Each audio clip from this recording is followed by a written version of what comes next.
after I got my senses back, I thought about, actually I planned to do any kind of voluntary service in a foreign country.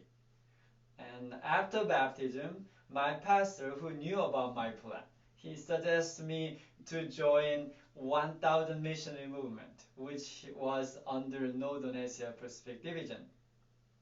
And I thought, since I planned, I thought it was a good idea. So I prayed about it and I joined it.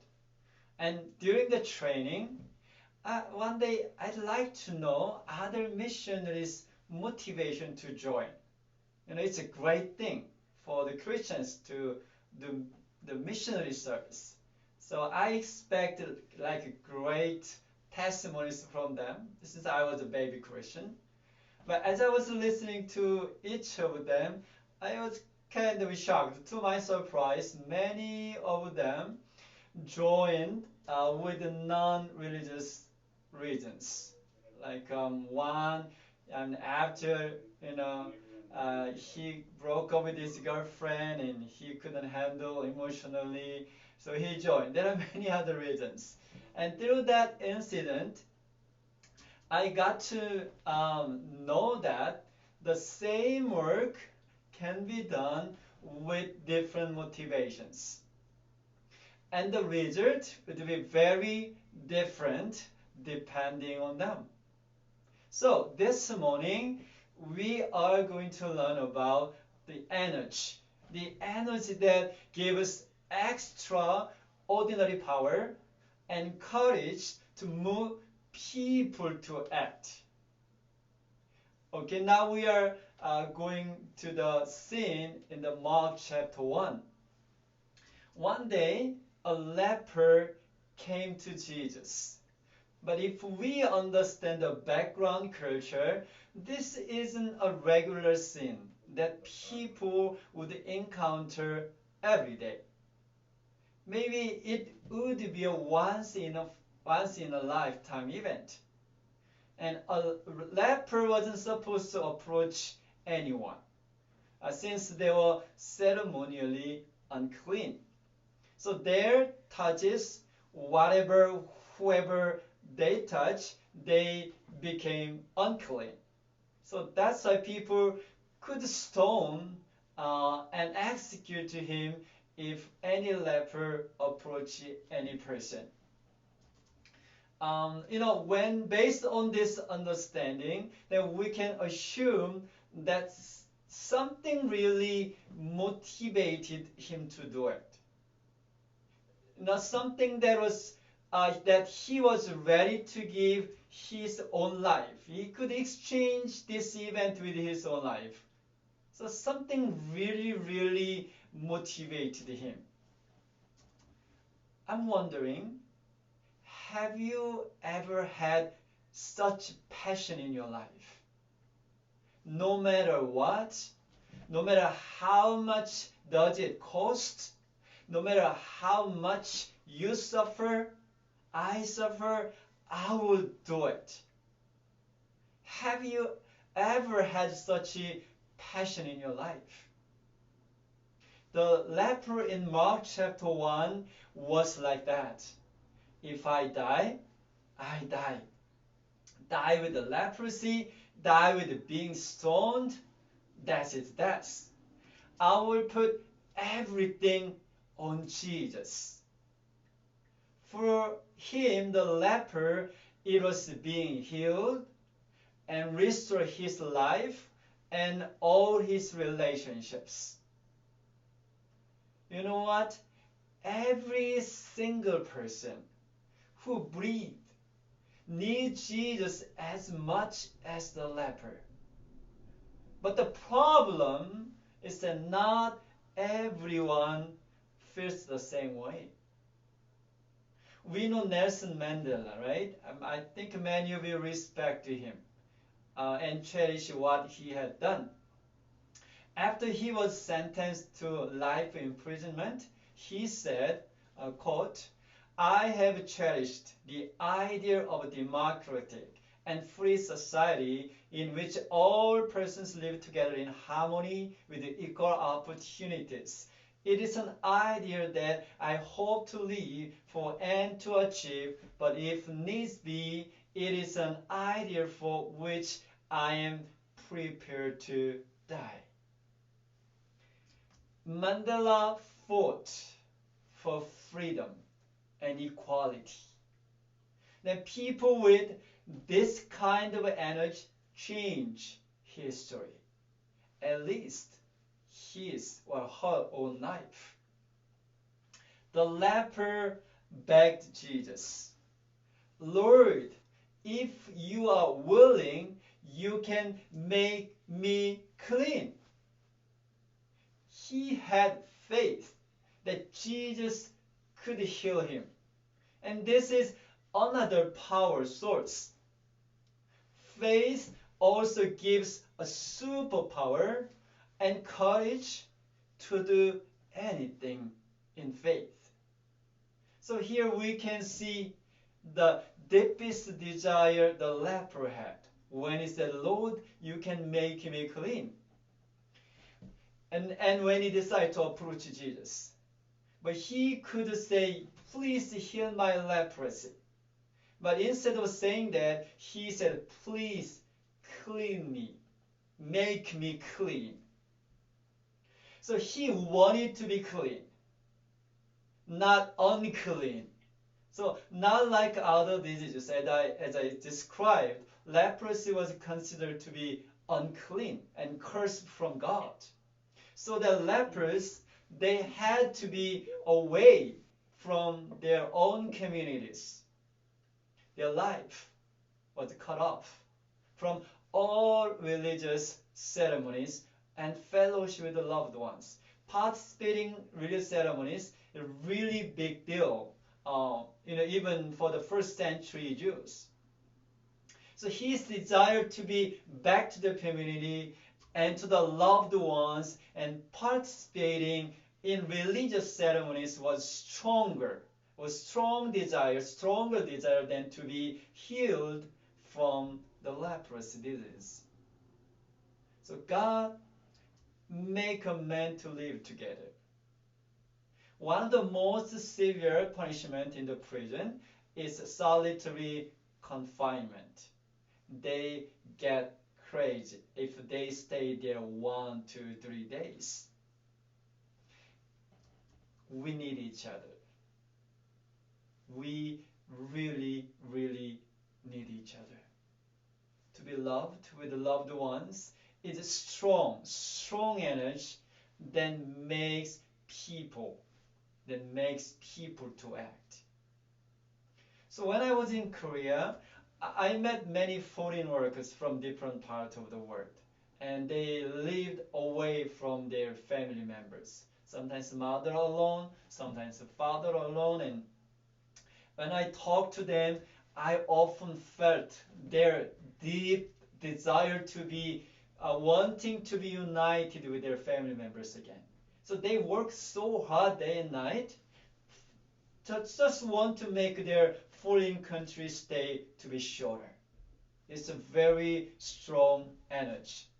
Okay, let's go back to the story in Mark chapter 1. So after hearing what the leper said, Jesus moved with compassion in his heart. This is a kind of energy that motivated Jesus to act. It's interesting, compassion can be also translated as indignant. Compassion, indignant, doesn't sound to match together, right? Indignant, compassion, but they do. Jesus was indignant over the situation that God's children had to suffer and die because of sin.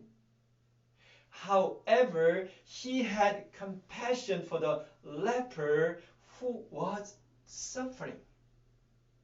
He's indignant to a sin and sinful situation, and compassion for the sinners motivated him to move. It can be described as love too. So they were like indignant compassion. They were the like driving power in Jesus' life. So, what do these things, driving power, compassion and indignant, make Jesus do to the leper? He extended his hand and touched him. What? As I told you, it's not a common thing used every day. Did he really touch him? Maybe he hugged him, as you see from my background. Just sit down and hugged him. Maybe. We do not know. But let's reframe the thing. As people notice that a leper came into their community. It's like in a pandemic, the one person, put a mark that I have coronavirus, and just begin to shout to everyone in the superstore. What did happen? It'll be crazy, right?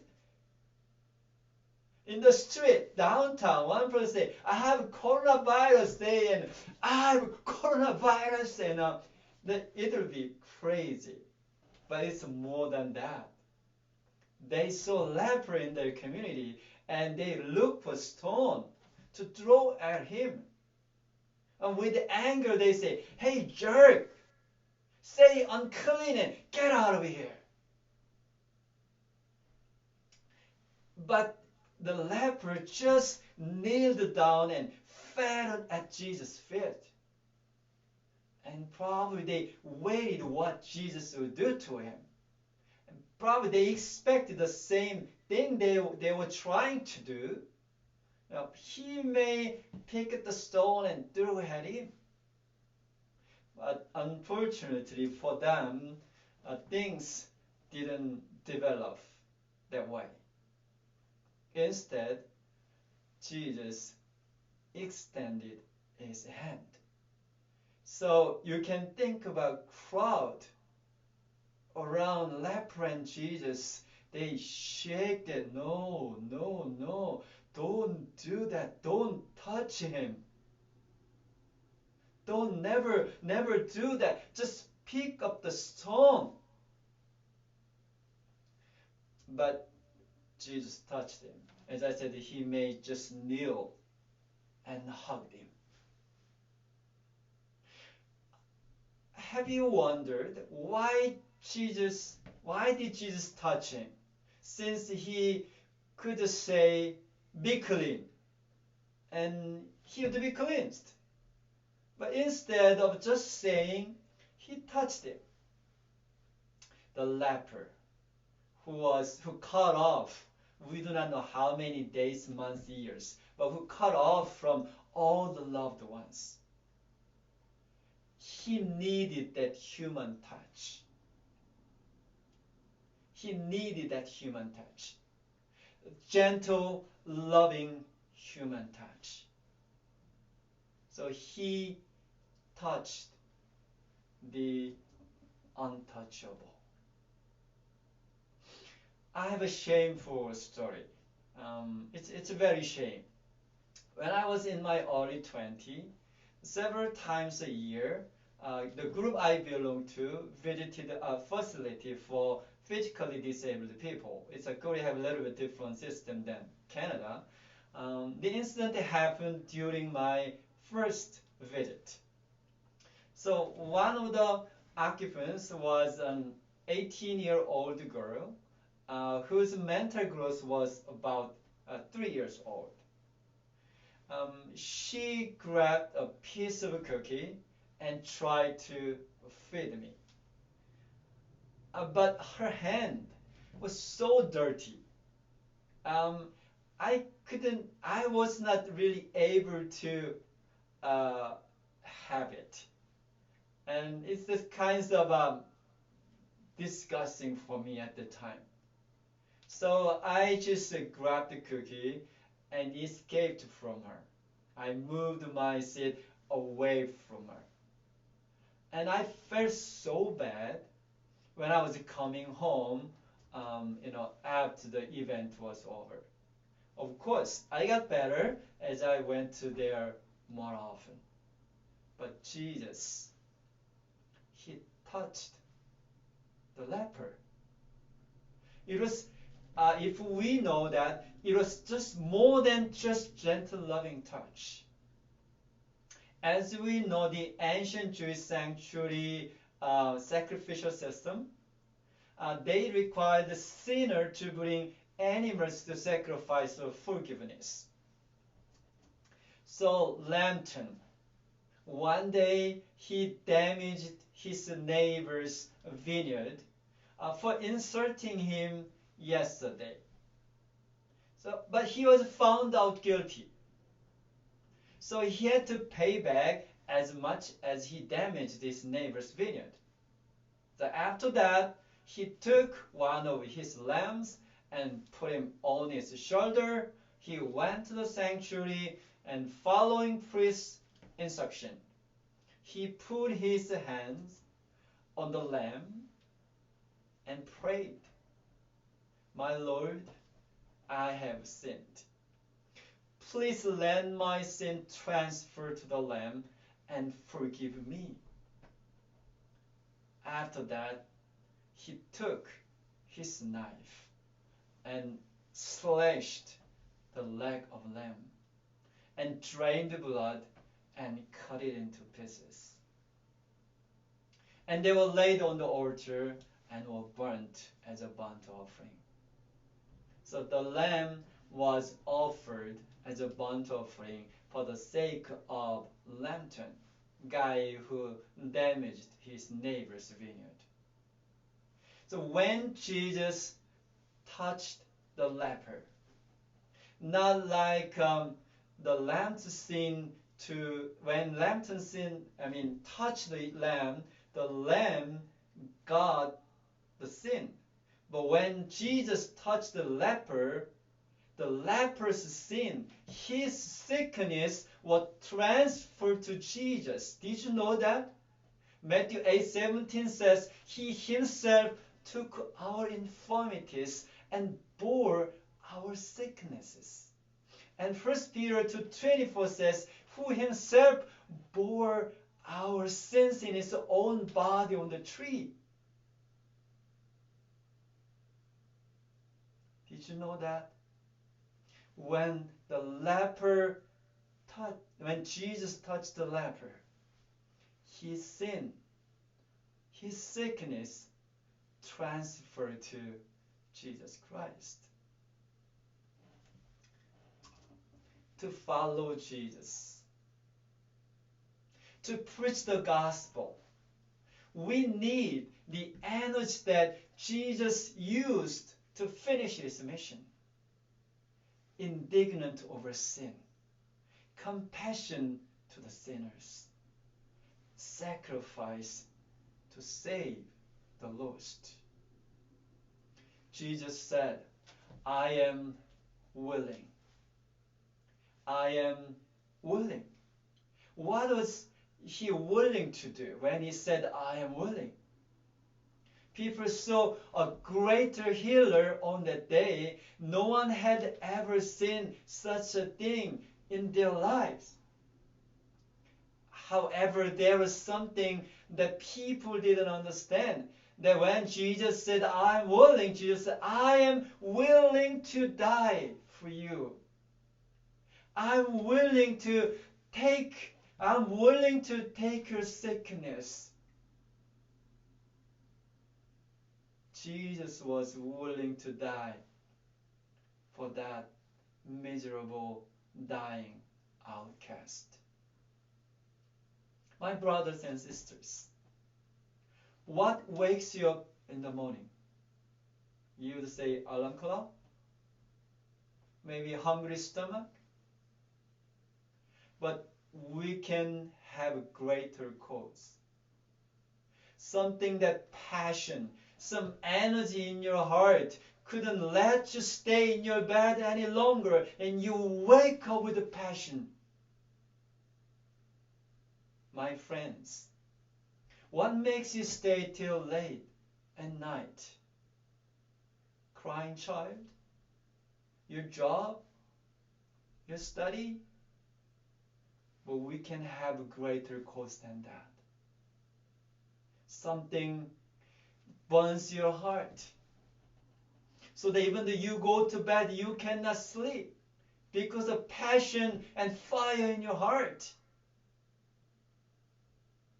My friends, what motivates you to sweat day and night? What energy power do you use every day? And for what purpose? Many Asian parents, probably I think it's almost same in Africa parents. Children are their power source. So they can do anything for the sake of their children's future. Many of them take away their amusement and leisure for their lives, for their children's future. I know some parents that they never take vacation. They're working so hard to provide everything for their children. No new clothing, no good food, just for the sake of their children's future. It's an amazing love. But as a Christian, we need more than this too. We need to have the leper's energy. Whether I die or not, I need Jesus. Whether I die or not, I need Jesus. We need a leper's faith. Jesus will heal me and save me. We need Jesus indignant over sin. We need Jesus compassion over sinners. We need Jesus agape love to give our lives for the salvation of many people. My friends, how far would you go to follow Jesus? How far would you go to follow Jesus? And how far would you go to love the unlovable and to touch the untouchable? How far would you go? Jesus had done the same thing to you that he did to the leper when he died on the cross. As Jesus extended his hand and touched the leper, would you? Would you extend your heart to people around you and let them know that Jesus loved them? God bless you. God bless the Lighthouse of the Church. Amen.